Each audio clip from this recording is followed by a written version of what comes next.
You've been a trainer for how long now, Juan? Oh my God. This coming June, I will be a trainer 30 years. Oh, perfect. All right. 30 years.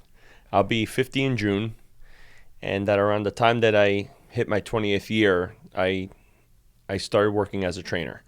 Not officially, but I was making money privately through friends, and then certain people who, like friends, like relatives of friends, things like that. I just started training, and during that time, I was also working at a hole in the wall in West New York.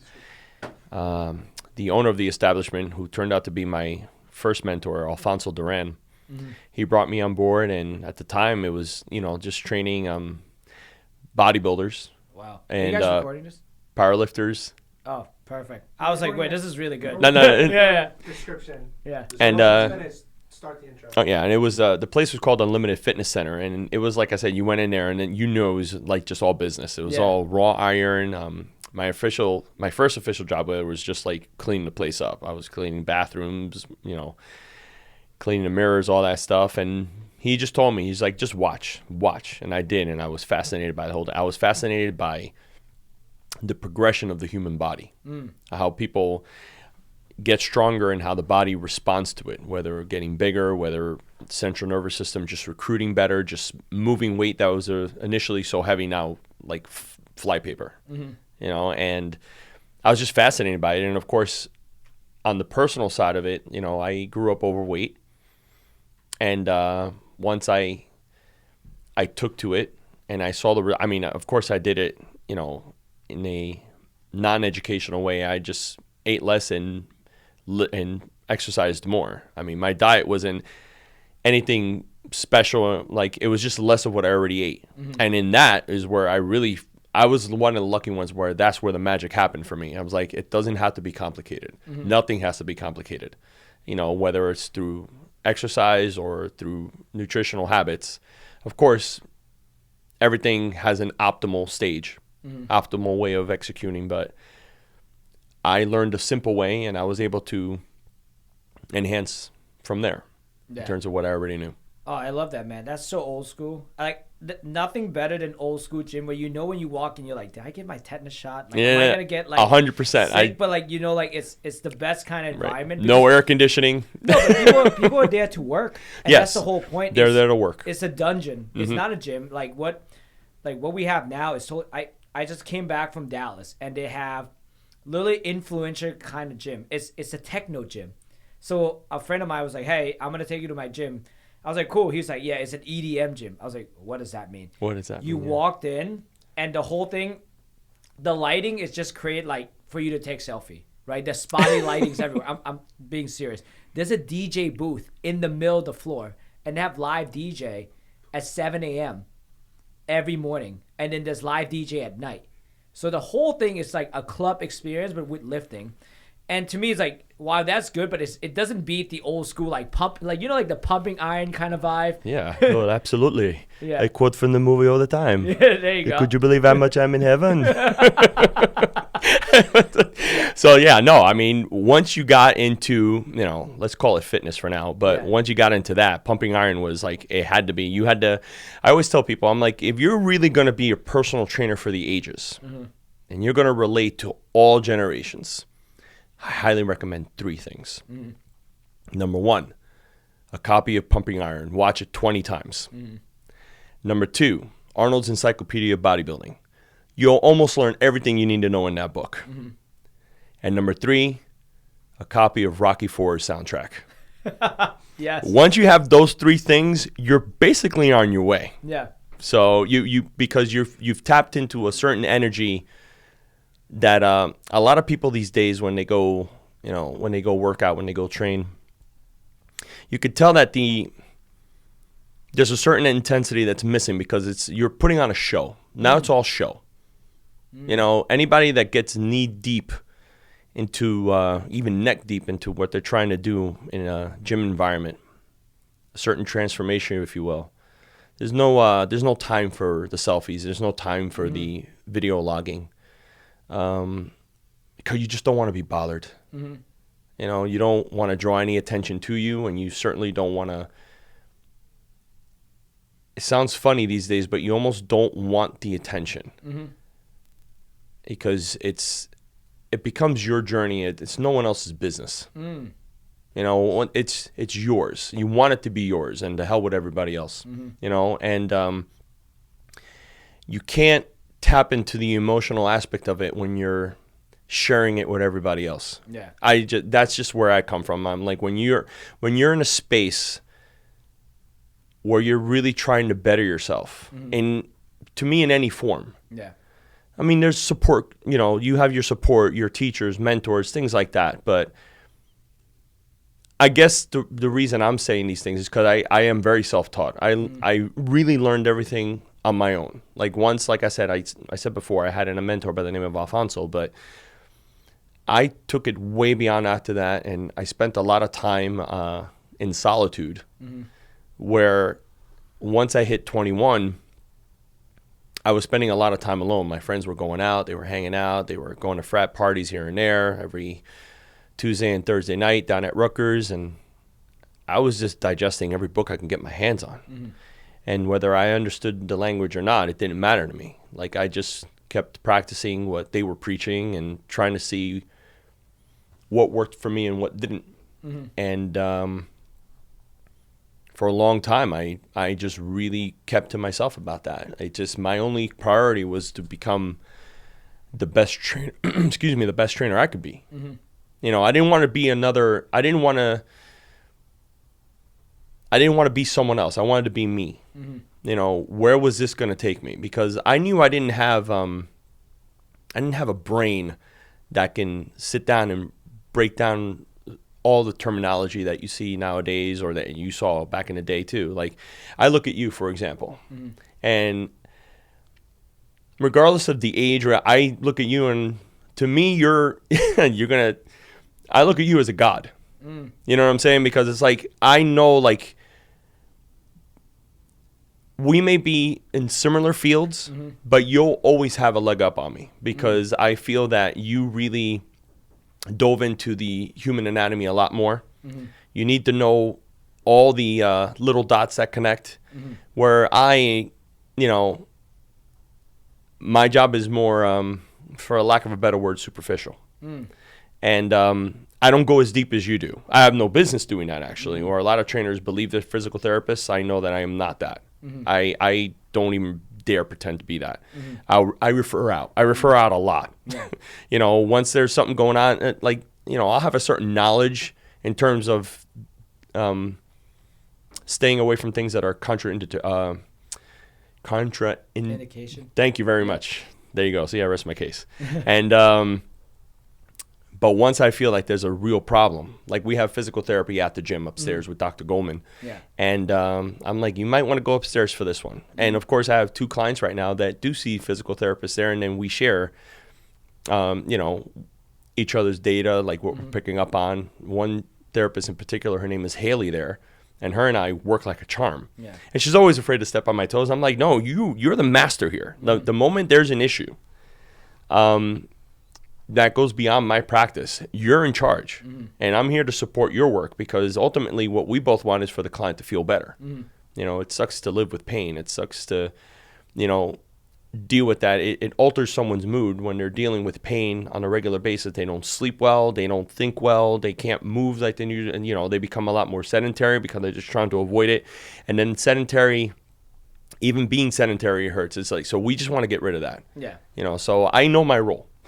I know my role. You get into that vicious pain cycle, right? Where you just keep going. Like, you try to do something, you get up and end up with more pain, then you stop doing it, then you gain weight, and you feel depressed. Right. I mean, it's a huge thing. I mean, and another thing I want to kind of add into it, and again, I appreciate you giving me such high regards, especially 100%. the people since the first day we spoke. In PT and I'm going to tell you that story in a moment. Oh no, that would be a great story. I was going to say that too, but I do have to say, just being. I'm in both worlds. I was in the PT, the personal training space before I became a PT, and again, because I see both sides, the PTs I work with, as in personal trainers that I work with really, really well, like someone like you, someone like Dave, someone like Mike, these are individuals who are extremely good at their craft, and to me, the compliment goes the other way as well, right? Where if someone comes to me and they're in pain and they're currently working with a trainer and it's the trainer that got them hurt in some way, it's hard for me to send them back to that trainer. So now I have to send them to a better trainer who I can communicate with, right? And for me, the biggest challenge when I became a physical therapist was physical therapists do not know how to load management or even like load progress their clients. They treat them like babies. And for me, that was mind blowing. I was like, wait, like we've been doing this in personal training for years. Like we make them lift heavier weights so they can get stronger, so they become more resilient. Why are we not doing it when they're fragile, especially when they're in pain? Most of the time when people are in pain is because they're fragile about something, right? So to me, I'm like, no, this is a whole missing thing. Like you, before I became a physical therapist, I used to put PT on a pedestal. We're like, oh yeah, you guys know the best. As soon as I got into that world, I'm like, I don't think so. Some know a lot, but many not really. And I think now it's shift the other way. So again, as you're giving me credit, I do have to give you credit as well, just because it's not all it seemed that way, because I get to see both sides and I get to know like I love telling this story, right? The first time I had a female patient who was 6 months post-op ACL. She's looking to go back to play soccer. And I remember just like, hey, we're going to do some squat today. We're going to test your 5 RM rep max just to see where you're at strength-wise. As soon as we're building up, my clinic director came up to me and she pulled me aside. She said, you need to stop what you're doing. I said, wait, what happened? She was like, that girl's going to get hurt. I'm like, ooh. I was like, wait, all what right, do you so mean? it was actually a point I was going to make while you were saying that. Yeah. I think, wow, yeah, because what I was going to tell you, I was going to ask you a question. Do you think it's because they don't know load progression, or is it because they just play it safe? I think it's both. I think there's both, right? They play it safe, right? Because people are in there. Play it safe to a fault, really. Yeah, to a fault. And I think you are doing a disservice when you play it too safe. And the second thing is that if you don't have an appreciation for movement, you don't have appreciation for exercise as a prescription, exercise as a modality for a solution, then you cannot preach that, right? And again, that's correct. Most physical therapists, and again, there was a big conference this past weekend, and I've seen some pictures on them. Like, I think it's kind of sad, us as a profession where we advocate for movement, we don't do so well as a mover ourselves. Correct. Right? And my rule of thumb mind-boggling, actually. Yeah, my rule of thumb here is like, whatever I ask my patient to do, I need to be able to do 3 to 5 good reps. If I'm asking them to do a pistol squat, I better be able to do it. Which is why you'll never see me give a client of mine a pistol squat. There you go. I will not do it, because I'm like, and I admire people who can do that. I'm like, wow, that's just superhuman. But never, ever, ever will you see me with a client having them do something I just cannot do, because forget that I just can't instruct it properly. Yeah. And it's not a need. No one need to do a pistol squat. Correct. But but it goes to many exercises, really, because by doing that, you kind of like lessen the ability to connect. You lessen the ability to develop the relationship that I believe is necessary to progress a client in any direction that they're looking to go, and any direction that you're looking for them to go. If you guys can't relate with one another, if you can't build that bridge, and you're talking about things and doing things that have nothing to do with each other, it's very rare that you're going to be able to educate a client, because again, ultimately the goal is to have them, like teaching how to fish instead of giving them the fish, that whole thing. So the last thing I'm going to do is create barriers between me and that client in any way, shape, or form where they can't learn from me. I have to develop a particular and individual language to that person. Yeah. And I believe when I hear that story about, that particular case you just mentioned, if your client is progressing and they're getting better, I mean, that's life-changing. It's very impactful, and the last thing you want to do is put a halt to that. You want to, and then as you're doing that, as they're progressing and you're teaching them their inner power, their ability to do what they never thought capable. I mean, they walk away with a life-changing lesson they'll never forget. And they'll never forget, they'll never forget Natty, or anyone who helped them. It's just, that's what we do. We're here to have an impact so that hopefully you assess your entire lifestyle. Yeah. So as to not fall into the same pit again. Yeah. I kind of want to take it back step a little bit Mm-hmm. when you talk about your journey into the fitness world of just like cleaning the bathroom, doing all that stuff. Because I mean, when I first started at New York Sport Club, it was the same way where you have to pick up weights, you got to do all these things, and I love that about it because for someone who's looking to get into the fitness industry, whether it's a trainer or even like to start working out yourself, I think the best thing you can do is just watch people work out, right? That's how I learned, right? Yeah. I learned through, this is before YouTube. That's why pumping iron was the big thing. 100%, Yeah, yes. watching pumping iron, all of that stuff. My buddy and I used to get together at my apartment, watch pumping iron, took a scoop of No Explo, walk to the YMCA, do chest every day until you realize you can't do chest every day. And you're like, all right, we got to do something else. But we were just watching people. And then like there were other trainers there that are like in good shape. They clearly know what they were doing. That you would watch them like, hey man, what's your shoulder routine? And they'll tell you their shoulder routine. Then you try to mimic it and you couldn't lift your arms up for 2 days. But Yeah, it's right. all about watch, try, learn from what you just tried, Mm-hmm. watch again, and then that's how you learn. Like, I mean, that's how I got so fascinated. And the one thing you really put into good perspective is that not only have you just there to do the foundational work as a personal trainer by cleaning in the beginning, but you do a foundational work by just lifting on like foundation movement. Like you keep it as simple as possible. Oh, yeah. So I think what's going on now in the fitness industry, as I'm watching, is that there's people who's coming in and they see a lot of things on Instagram. Everything is very aesthetically driven. And again, I started working out because I was chubby. I want to lose weight. We all did. But Yeah. exactly. But then the goals shift where now working out is not what you do. It's just part of who you are. And then the aesthetic part just come with it. Mm-hmm. Right. So I want you to kind of go back into the journey from like just that transition from like, hey, I just started cleaning stuff at the gym. Now I'm watching. Now, when do you make that shift in your head? Like now I'm a trainer. Well, fortunately, the gentleman that I started with, who I worked for, he was the one that decided when it was time for me. Okay. Which is why I'm a very patient man. And I always wait, all these years now, I know when I'm ready for something, when I'm not. I know when my clients are ready for something, when they're not. And but he basically told me that when I was ready. He saw that I was very watchful. I learned how to spot. That was the one thing he insisted on before I even work with a client or give him weight. He's like, you have to know how to spot. You have to know how to keep the load on the client. You have to learn the timing where the person's about to just go into mechanical failure. Forget muscular failure. Most people never really tap that true muscular failure. Most of them are afraid of it. But mechanical failure is something that we look for to make sure that, just form just stays dandy. And then you rack the weight before someone gets hurt. Yeah. Those were little things that he wanted to make sure I knew before I took anyone under my wing. And that's what I did. I perfected I believe I'm one of the best spotters on the planet.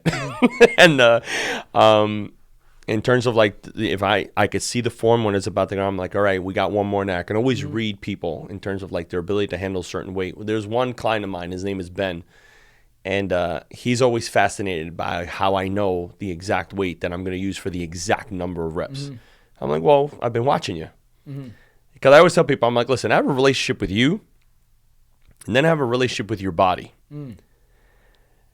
My relationship with your body has nothing to do with you. Once in a while, you're just going to have to stay out of that one. It's an A-B conversation between me and your body because your mind's going to get in the way. And until your mind can keep up with what I want your body to do, where there is no fear, and you just trust me and you trust your own capability, then you're just going to have to sit back on this one and just do as I say. And that's something that I learned from Alfonso. And I learned it very quick. I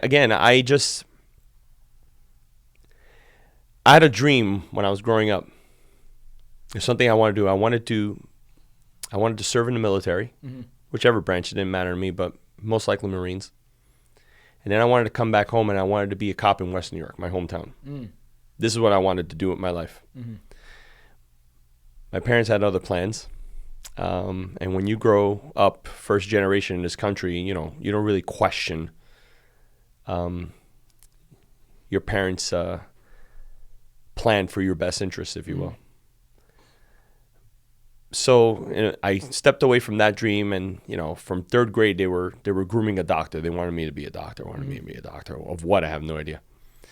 And along the way, I found fitness, more specifically weight training, and it just came natural to me. I just, everything about it, whether it's load parameters, whether it's periodization work, the mechanical execution of it just came to me. It just clicked. That's when I decided I wanted to do that, since my parents didn't want me, managing guns or putting myself in a line of fire. And so when I remember my freshman year at Rutgers, after that year was over, and I told them what I was going to do with my education, which really didn't have any direct effect on my personal training, because I went to Rutgers for public health, but that really had nothing to do with personal training. Certifications did more than that, and my own experience. My experience on the floor did that more than anything. My parents were beside themselves. They didn't. They actually didn't speak to me for about 3 months. Wow. Yeah, I remember that, because especially my father, because my father and I were always so close. And I could have broken down. I could have given up on it, but I knew it was just too tailor-made for me. So I decided to go the route of I'll show them. I'll show them what I can do with it. And again, I finished school. I was already working as a trainer, busting my butt. And over time, I developed clientele, was doing enough to, move out. And next thing I knew, I had a home. I had a few cars in the driveway. And I'll never forget one Thanksgiving when I was standing outside with my dad. No, I'm sorry, it was a Mother's Day. My dad looked at me. We're standing in front of the house. He was like, well, you know what? You really proved us wrong. You really did this. Good for you. I'll never forget that. I'll never forget what he said. Yeah. And it meant a lot, because it basically told me that I made the right choice. That I really made it. And now, how I would have been as a cop, I have no idea. I'd like to think I would have been a good one. But I'm glad I stuck to the path. I'm glad I didn't live someone else's dream and lived my own. And I love that, man. I mean, obviously, like, you're first generation. I immigrated here, and I think for our parents, right? I mean, like, your parents moved here from Cuba. I mean, obviously, escaping the regime and all of that stuff. They just knew, like, nothing changed the family narrative than having a doctor in a family, right? And they just only financial security was the goal. Yeah. Of course, and all kinds of security. Like, it's not just financial security, but also stature and all of that stuff. Correct. And they only knew what they knew, and that's always been my thing. Because, like, my mom always say, like, yeah, you just gotta go get your doctorate. And plus, when I graduated from University of Maryland, I looked at my girlfriend at the time, who's now my wife, and say, hey, I think we probably should move to DC. I can probably, like, open a fitness studio, this and that. And that was my path. I was like, oh, I'll probably own a gym because I like doing this. This makes sense. And not until I got hurt, and then I realized, like, oh, wow, like, PT is a really cool field where I get to help people who's in pain, but also get them back stronger, right? But like, the whole point of, like, follow your own path, no matter what people are saying. And again, it's nice to get that validation to say, like, yeah, you were right, all of that. But I was talking to a friend of mine where, like, at some point we do have to switch that over a little bit, because otherwise, if you just keep chasing validation for another validation, you just be pissed off all the time. Right. Now, again, the whole point of you doing that is to live your own dream. But if you keep chasing validation, you're just not living your own dream. You're just living someone else's validation. Right? I 100% agree with you on that. Yeah. It's actually one of the things I hate about social media. Like, I never did it to chase I never did it in an effort to chase validation or their approval or anything like that. You make an excellent point with that. You do. There's definitely a lesson in what you're saying there. But the validation was a bonus for me.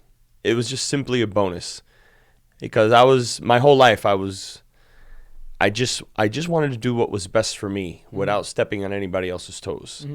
And if I can bring someone along with me, then I would. I want people to I want people to succeed around me. I'm always very happy when someone accomplishes a certain goal, or, you know, even when they buy a new car, you know, anything like that. I just get happy for people. I've always been that way.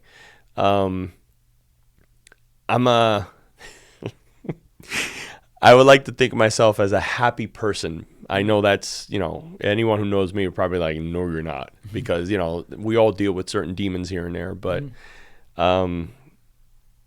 because I live a certain duality where I work in a very people-friendly business, but most of the time I'm seeking a lot of solitude, and I don't know where that comes from. And I think it was just, I think I developed that when I was younger, actually trying to learn more about my craft, that somewhere along the way I fell into this black hole that dictated, if you allow too many people in, you get too distracted and you won't accomplish what you need to accomplish. And I think my brain just went to the extreme of that, and I'm kind of working myself out of that, even though I'm almost 50. But I've been talking about that a lot lately with a lot of colleagues and a few of my friends about how I can somehow break out of that constant need for solitude, but you would never think, if you see me at the gym, you would never think I was like an introvert, if you will. Yeah. I'm on the floor. You know when I'm on the floor. But then, like, it's suddenly like I just have that switch, and now suddenly I just want to be left alone. Yeah. You know, and maybe it's because I'm serving people's needs all day long that I just need that moment. But my moment goes hours. Like I just need the rest of the day. I'm done. You know, and being married with 2 kids, you know, that becomes a challenge. Although you know, when my kids were younger and I came home, I made sure I had time and energy for them. Because they didn't choose to be here. I chose for them to be here. So it's like, I'm going to give them what I've got before I have to put them to bed 90 minutes later when I got home. You know, whatever I had to do, whether it was a silly little game with my son or whatever my daughter needed, anything at all. But it's part of that thing where it's just so funny to me how everything I do, it's more people-based than it is anything else. My ability to develop relationships with the clients that I work with the colleagues that I work with, I think it's so vital to my success. I think it's vital to all trainers' success, really, to your success, any profession, really. I always tell people, I'm like, my business of personal training is probably 75% hospitality and 25% skill set. Because when I managed at the gym for 16 years. And every new trainer I brought on board, I always told them, I'm like, 85% of the people in this gym do not want to be here. They do not want to be here. They do it because they feel they have to. There's a social pressure. There's a medical pressure. And anything other than what the other 15% is seeing, which is, I just do this for me. I love this. This is a mental and emotional release for me. Whereas the other 85% is like, I don't want to be here. I have better things to do with my time that could be highly self-destructive and enjoyable to me. So I told him, I'm like, the key to being a successful personal trainer, your client, that member, that person that you assess, that you do any kind of orientation with, they have to fall in love with you. They have to fall in love with your personality. They have to fall in love with everything coming out of your mouth, your very aura. Because if they don't, you're not going to see them often, and they're most likely not going to be a client because they hate this. They don't want to be exercising. Along the ride that the two of you take, you develop a relationship where the both of you start liking each other, or maybe they'll start liking you more than you start liking them. But in that creates a trust. And sooner or later, if you hold on, if you're patient enough, if you give it your all, no matter how long it takes, 3 months, 3 years, it doesn't matter. Sooner or later, your client's going to bite.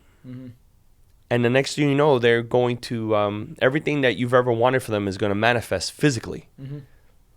And with that comes a new personality, a new found peace and happiness that you help guide them to. So the relationships are so important. You know, even like, again, like in physical therapy, where I believe like when people have, you know, any kind of reconstructive surgery or surgery that was just needed because the pain was just too much. And now they have to go through certain physical therapy to make sure that, you know, they strengthen the area that was compromised and to be able to prevent whatever it is that happened before.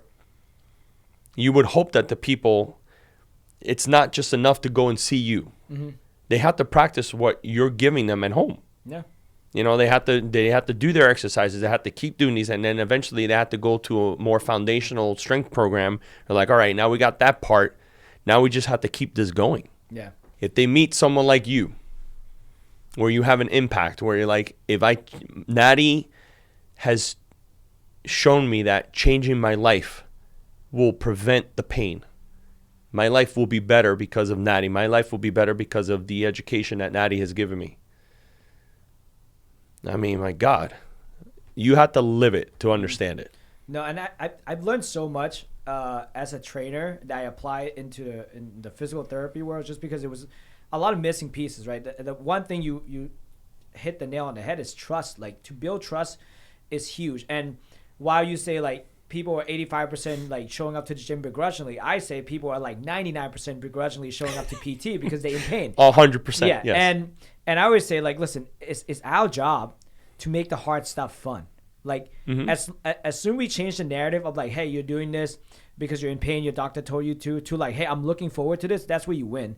And when you start building trust, it's when people start allowing you to coach them to wherever it is that you think, like, because again, you can have the skill set, but it doesn't matter, because if you don't have trust, then it's like we're speaking two different languages, right? So they're not going to trust you to say like, hey, Juan told me that I need to do X, Y, and Z to get this result. They're like, I just met this guy. You know, like, I know he's great. I've seen his credential, but those are just letters. This doesn't mean anything to me. So it means nothing. Yeah, when PTs come to me, it's like, oh, how do I get better? What course I need to take? I was like, dude, learn how to listen to people. Learn how to talk to people. Learn how to understand their why they're doing it in the first place. Right. And for me, like, as a trainer, when I first started, like, I only knew what I know, and I was not that seasoned. But all I did was like, hey, can you kind of tell me, like, what is it that you like to do and what is it that you hate to do? And like, what are you trying to accomplish? So I just say, okay, let's do the more stuff that you like more. Like, maybe we do 80% of stuff that you like, 20% of stuff you don't like, but it's going to help you. Can we compromise on that? And we get you a result that you want? And then from there, I'll just learn to get better as far as like my skill set. But all it is just meeting the person in front of you, meet them where they are, and then just say, hey, can I hold your hand to get you there? Meet them where they are. I actually like the way you put that. You have to meet them exactly. You can't have the ego going into this whole thing where, with any relationship really, you got to put a little bit of yourself aside, maybe even a lot of yourself aside, because it's like the empty cup, right? If you're coming in half full, you're not going to really take in a lot of what you can learn from the other person. You can learn a lot from a client, things that you didn't realize you were, deficient in. You know, like, some clients have taught me a lot, where I'm like, wow, you know what? I need to bone up a little bit on that. It could be anything. It could be whether it's any kind of training modality. It could be history 101. Anything where I have a conversation, I'm like, I never want to be in the dark again about that. You know, like parenting, all of it. Yeah. My clients have been great teachers to me. You know, I can pop up a few names right now that I can gladly say. Abby Lambert was a very impactful client of mine. Kendra Collum, incredible. Catherine McCartney, Peter Elfers, names that some of them that I still have relationships with, that I still train to this day, 10 plus years now. And then new ones that I'm working with now, Michael Passo, who's a, professor in geology. I'm learning so much from him, and I'm glad I can actually keep up a conversation with him because of the nonsense information I thought I had in my brain. Yeah.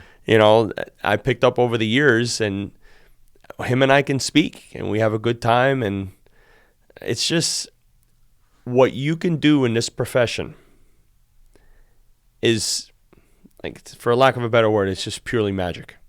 It's just magical what you can do. And I think, like, we're in the same profession in the same sense where we're here to serve the clients in front of us, right? And I think key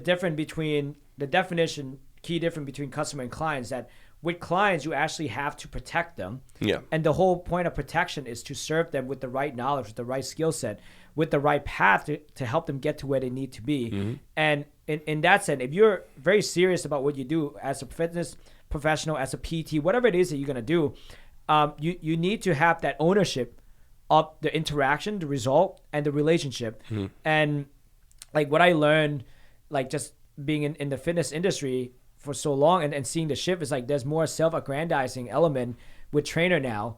Rather, it's more about the trainer rather than it is the client, right? Especially with Instagram and everything else, where everything's just kind of shift like, oh, like I look great. Why don't you sign up for my online program? Which take the word personal away from training. It really does. Yeah, no, it does. Because you see it now. I see it almost every time I'm going through Instagram stories. Mm-hmm.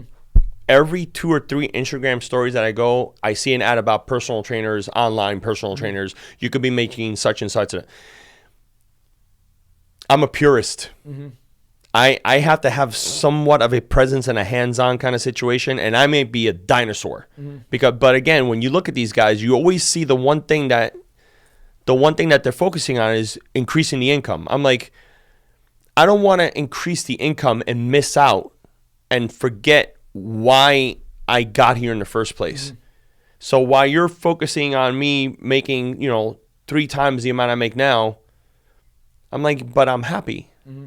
I've accomplished what I look to accomplish. More money? Yeah, sure. I mean, that would be fantastic, but not at the risk of giving up what I believe in. Mm-hmm. That made me successful to begin with, because again, like, yeah, anyone could do an online program. Anyone could shoot on like, oh, dude, that's nothing. Mm-hmm.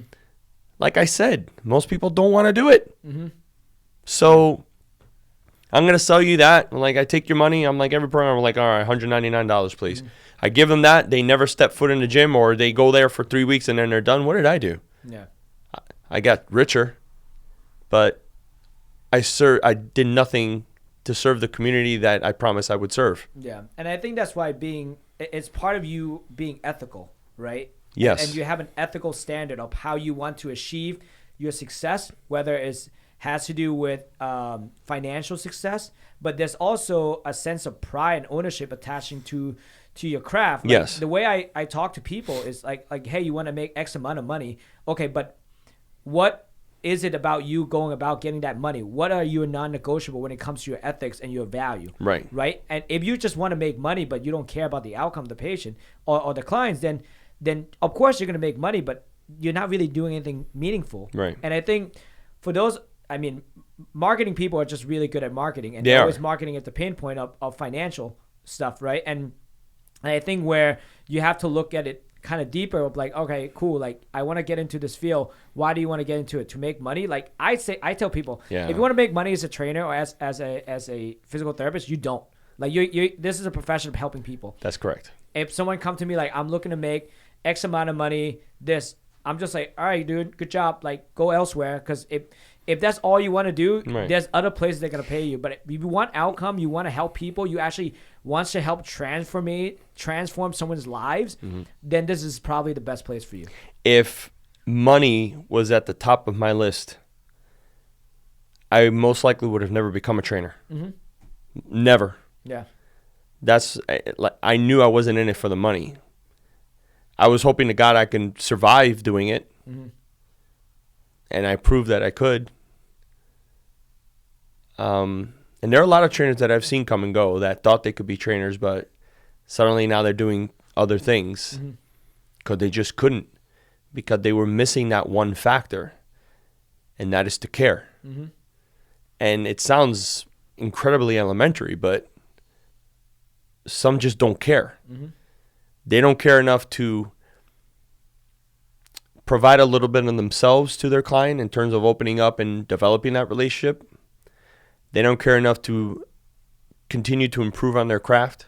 I never stop. Mm-hmm. Where most people these days, the younger generation will take YouTube for granted. I think YouTube is the greatest thing ever because of the way I used to, obtain all of my information. all the hours at Barnes and Noble that I had to spend, libraries, taking it from there, looking forward to going to the gym the following day to put it to practice.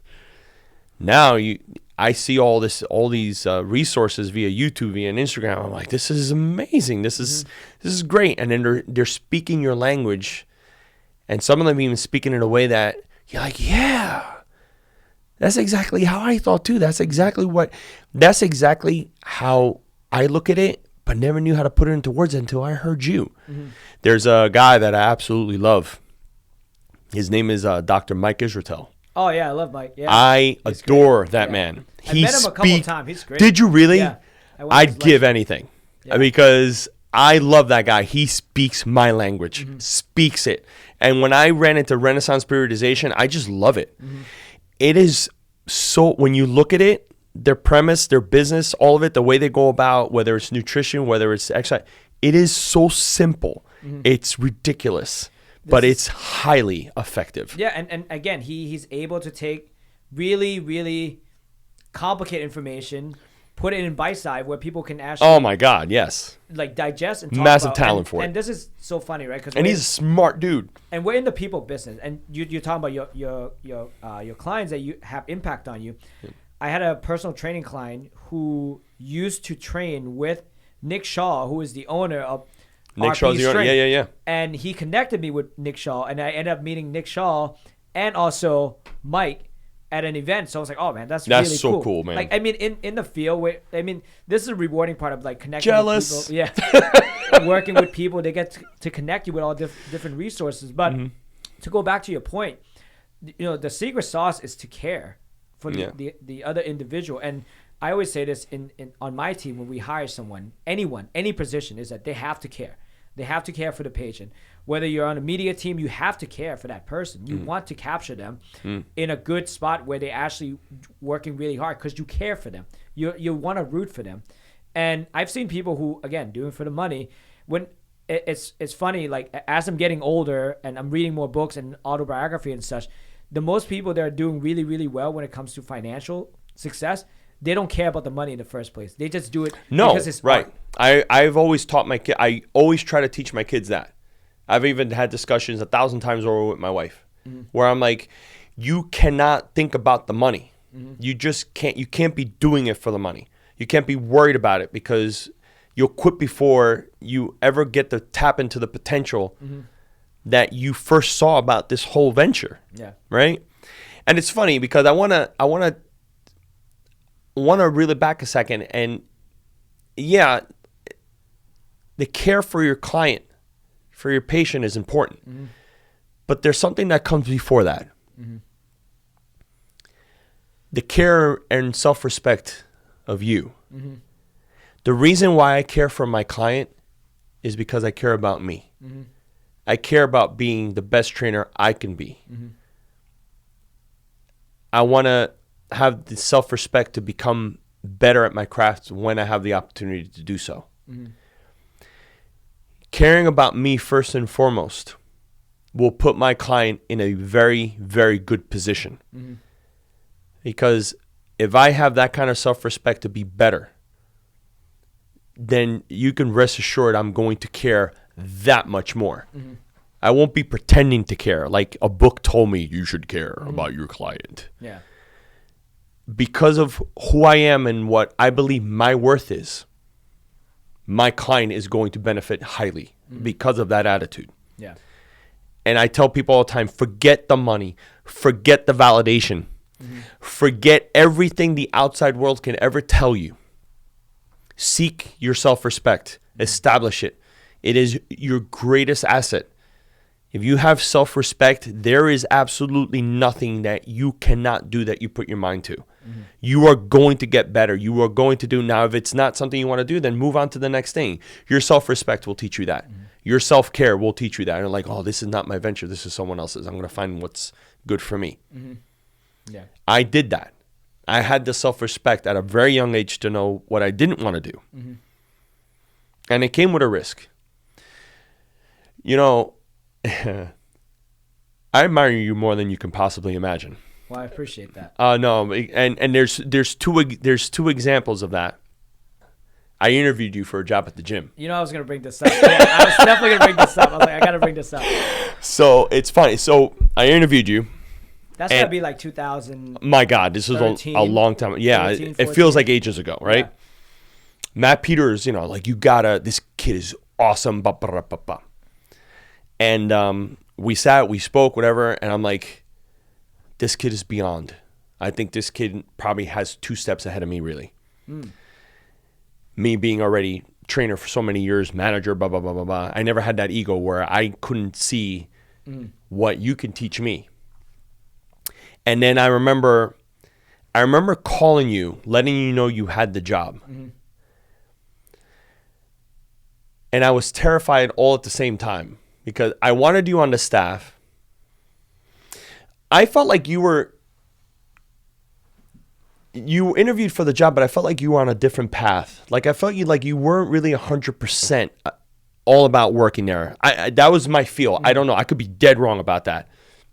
Because when I called you for the job, you weren't super excited about it. Like you weren't excited when I called you. I'm like, hey, we're going to go with you. I think you got the goods and all that. And you weren't overly excited, but I think I also got that. Not that you weren't disrespectful in any way. You appreciated the time that we had together. But your trajectory was somewhere else. And I felt that. And I also, the terrified part for me came when I realized that we were very successful in Montvale. We were. I hired a lot of good people that were relationship masters. Skill sets were a little And I was always hoping for a better skill set, but they just didn't. They left work at work. They never took the betterment with them to to seek more knowledge, blah blah blah blah blah. I met you. I spoke with you. I'm like, I can't. As much as I was hiring you, I was like, I can't have this guy work here. I'm going to be embarrassed because I felt that you had such a strong foundation of how things should be that maybe I should have made sure you came on board to change. Because again, it's like I let my fear kind of shift something good for me away. Because I'm like, I could have learned something having Natty on board. I don't know what happened after that. Well, honestly, man, like I want to bring that up because let's go. That was so. This is so unresolved. It was Andrew Mendez. I sent my resume to Andrew Mendez, and I just came back across his resume again because I was like, all right, I'm gonna do a podcast with Juan. I really want to go back and look at my resume. Like, what was I sending over to him and all that stuff? And I'm looking at it, I was like, oh wow, like I was like really young. I was like, I didn't really know much, but I took some courses and stuff. And, but you were so beyond your time. Trust me. Dude, honestly, I appreciate our interaction and the interview. You gave me the best interview where I didn't feel like I was big league in some way, where you actually like heard me out. And the second interview I remember, because I remember going home and calling my girlfriend. I was like, man, like this guy really just gave me like a working interview where I had to go run out, talk to people, the practical, do all these things. I'm like, man, I was like nervous. Like I've never done that before, right? And I think when I got the job, the contingency with the job was it was a full time, and during that time I was like, hey, Juan, I'm in PT school, and correct. And what I say to you, and I remember this, I was like, because I wanted that job so bad. But I was so torn. I was like, listen, if I commit to that job. I felt that you were torn. I was like, if I committed that job, I'm doing them a disservice because I can't commit fully. 100%. And then from there, I'm also not committing to my school fully. And I just say, I'd rather just not disappoint. It's not time.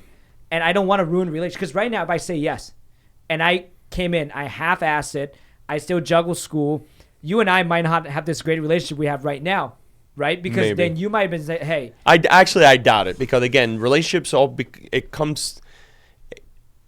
Because I hired a lot of people that weren't honest with themselves like you were. Yeah. And I was still able to keep relationship with people. Like if you're like a straight up jerk, then, I want nothing to do with you. But I can feel that when I called you to hire you. And you're right. At the time, I was hiring nothing but full-timers. I had a quota that every trainer had to meet. Yeah. Yeah, I was. And it was part of me having like that ownership, right? Ownership, self-respect, because like it was totally awesome. If I go in and I serve less than what I'm capable of, then what am I representing? And I think that's really the missing piece sometimes when it comes to really trying to be good at anything is that if you like the difference between what I did at New York Sport Club, what I did at another gym, or what I did at another PT company is that it was under their name, right? But as soon as I started doing some training on my own, I started putting my Myokinetix on the door. Now it's under my name. Mm-hmm. The ownership is different. I'm playing at a different game, right? Because every bad decision I made, every bad outcome, every bad review is all reflected on me, right? And I learned that early on, that I'm like, hey, everything that I do has a repercussion, like no matter what, like whether it's good or bad. But most of the time, the bad just has a way bigger ripple effect. And I think sometimes in the fitness world, just because people show up to the gym and they work out and they train for the gym, like that's still the result that your client are representing you in some way. And watching you on the field, but on the floor, you can tell the interaction you have with your clients. And like what I noticed, like between you, Dave, and Mike, like you guys have your core clients. And what I look for is like trainers are extremely masterful and successful at what they do. They have their core clients, and you tend to see them all the time and repeatedly, more than once a week, right? Because that's how you can deliver result. And again, through economic hardship, if people can still budget to make sure that you're part of their priority, then you're doing something Well, they great. find the value in it. And that's the whole point, right? It's creating value, but you create value by showing ownership of your craft. Correct. Yeah. People, everyone has a certain thing that they put value on. I could be expendable to many people. People won't give up their nail appointments, so they won't work with me. Meanwhile, I'm like, listen, I'll paint your nails for free, and you'll get so much more out of it by me painting your nails and changing your life for the better. But do what you will. But yeah, it's just about establishing a certain value that only comes with trust. The value in personal training is all first and foremost about trust. It's knowing that the moment you meet that person, and I may have met many clients in my day that have been reluctant to the whole personal training thing, the whole gym thing, and then suddenly they met me and they're like, I'm going to give this a roll. Mm-hmm. And in that, I was fortunate. They were fortunate. I did something that showed them value, and it was most likely a joke or a relatable story. It could have been something about food. It could have been something about our kids. Something that connected us that day, and it just moved forward. And then 10 years later, I'm still working with that same person. Yeah, and you have, I mean, this has been an awesome podcast, and you have covered so much, but the fact that they don't want to be there in the first place, but you can make that hour somewhat magical for them, that they get through the hard stuff, but having fun at the same time, like that's the magic. Right. That's Absolutely. the magic of personal training. You cannot be replicated online. You cannot be replicated via like a spreadsheet, a True Coach, or whatever it is, the vehicle that people are doing now. And I think like one-on-one personal training model is always try and true, and it will always go back for that. I've seen fitness trend like from one-on-one to small group to large group to now back to small group and now back to one-on-one. Oh yeah, everything. I tell people all the time in fitness, gym culture, it's a wheel. It literally just comes back, and then when it comes back, everybody looks like a genius. I'm like, dude, we did that 10 years ago. Yeah, we did that 20 years ago. This is not new. But congratulations on being such an amazing voice for it. Yeah. Because people are like, oh my God, that's amazing. I'm like, well, that's you doing that because that's been around forever. The other story I wanted to share, I mean, I don't know how we're doing on time here because like I said, I could talk forever. Yeah. But when you get me going, it's hard to stop me. But the other story that I thought of is, you put out a few videos and you continue to do so in terms of being a business owner. Mm-hmm. There were a few videos that I was watching, what it takes, how do you go about starting it up, things like that. And I'm like, look at this courageous son of a bitch. I'm like, he knew from the day I hired him for a job he didn't take because he knew better. This was always going to be, Natty, I knew this was going to be a reality. Wow. You knew before I did. Yes, I did. Yes, I did. And I remember telling Matt Peters that way back in the day when this young, nothing person, so you thought, you knew a lot. And I'm like, yo, that kid's going to be great. He's going to be his thing one day. There's no way in hell that the world's not going to know who this kid is. And I thought about you recently. actually the end of the summer. Because I think what you have done takes a certain courage. Because there's a risk involved, I'm sure you in doing all this and developing this thing for yourself, you lost some sleep overnight. Late August in LBI, my wife and I, we traveled down there, for a day at the beach so that my son and his friends could be down there. We drove them down there so they can spend time at LBI. And we were apart. We were like shadows. They couldn't see us or anything like that. We were down there. So around 7:30 p.m. that night, my wife and I sat on the beach, just waiting for the kids to be done. And the next thing you know, now I don't tell this story. As a matter of fact, this is probably the first time in any kind of public forum that I'm telling this story. And I don't know why, but we're sitting on the beach and suddenly you hear a woman, "Someone please help." And she's running across. I'm like, now the first thing I do is I look to make sure the kids are all right. I'm like, whoa. Now the kids are down there. I can see them, but they don't know we're there. I'm like, all right, they're fine. What's she doing? She's running. And then as I see her running, I see a little boy right at the waterfront, and he's like, "Someone help my brother," screaming, "Someone help my brother." And I look, and I see the brother he's talking. He's way out in the ocean. I didn't think. I just ran into the water. Wow. I literally ran, just bolted right into the water. No one was going in. Like, I ran in, started swimming towards him. Now, it wasn't hard to get to him because the current was really pulling me out, so I could see what the problem was. I'm like, swimming the entire time, and I'm thinking to myself as I'm swimming towards him, I'm like, this was a really bad idea. I get to him, and he's like, I'm like, "Hey, you okay? Just take a moment, just wrap your arm around me, just take a second. Are you hurt?" Like something. He's like, "No, I'm just really fatigued. I can't swim back in." And again, the current, like something, it was just ripping into us. Like it was pulling us out, man. Like, so his arms wrapped around me. I'm holding him. I'm like, "All right, it's going to be all right. I just want you to breathe and don't do anything for a moment." Now, I'm not training this. I'm not I'm not Baywatch. It's like, I'm just out there in the mighty ocean, and I'm thinking to myself, wow, this guy's hanging on to me, whatever. I'm like, we're going to die. Because I had no idea what I was doing, and it was pulling us out. And I'm like, all right, just relax. Don't do anything. Just don't do anything. I'm just going to see where this is taking us. Unfortunately, it was taking us the opposite direction that I wanted to be at. But then eventually I started gaining like a certain momentum when the waves were helping us a little bit. And I just started doing one leg at a time, one arm at a time. One leg at a time, one arm at a time. And it took forever. I felt like we must have been out there 40 minutes doing that. Oh, man. Meanwhile, no one's coming out to help us. It's all right.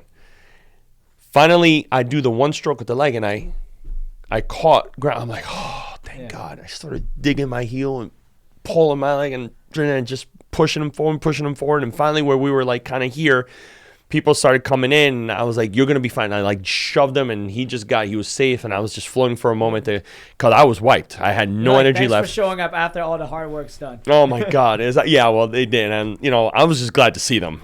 By the time we got to that point, I come out, people clapping the ovation, like, "Oh my God, that was amazing." I'm like, I just need a moment. I need a moment. I'm walking towards my wife. She's still by the chairs, not even at the waterfront. The woman was literally standing by the chairs, and I'm looking at her as I'm walking towards her, and I'm like, this woman is going to be mad at me. I almost wanted to go back into the water. And I'm like, I looked at her and I asked her, I'm like, "Are you okay?" She's like, "Am I okay?" I'm like, "Yeah, I just felt like I was just going to come to you, and you were just going to look at me, and you were going to be like, 'You idiot.'" That story said. And then finally the cops show up. I'm like, where? He comes to me. He's like, who's in? Like, you want to check on the kid over there with his family. He's the one that was. He's like, "Are you all right?" I'm like, "I'm fine.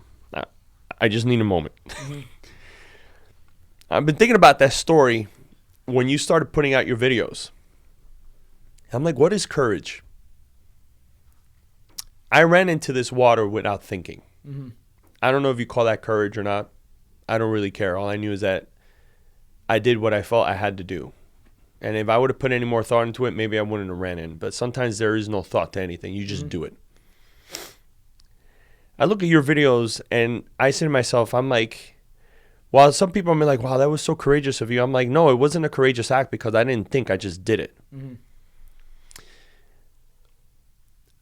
What you've done takes so much courage because I myself am so afraid of it.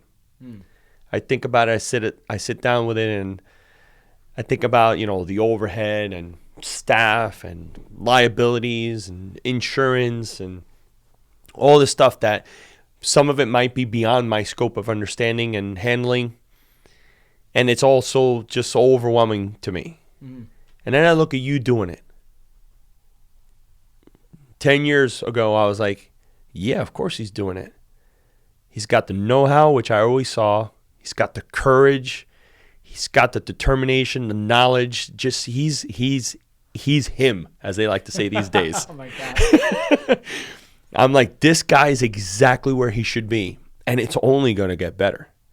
So, when you asked me to be on this podcast, I was like, the one thing that I need to make certain of is to make this man understand how much the world benefits from him doing what he's doing and his courage to get out there and follow his dream and grow it into the name Myokinetix like it is. There's no way I would have done this podcast any justice if I didn't share that with you today. Oh, man.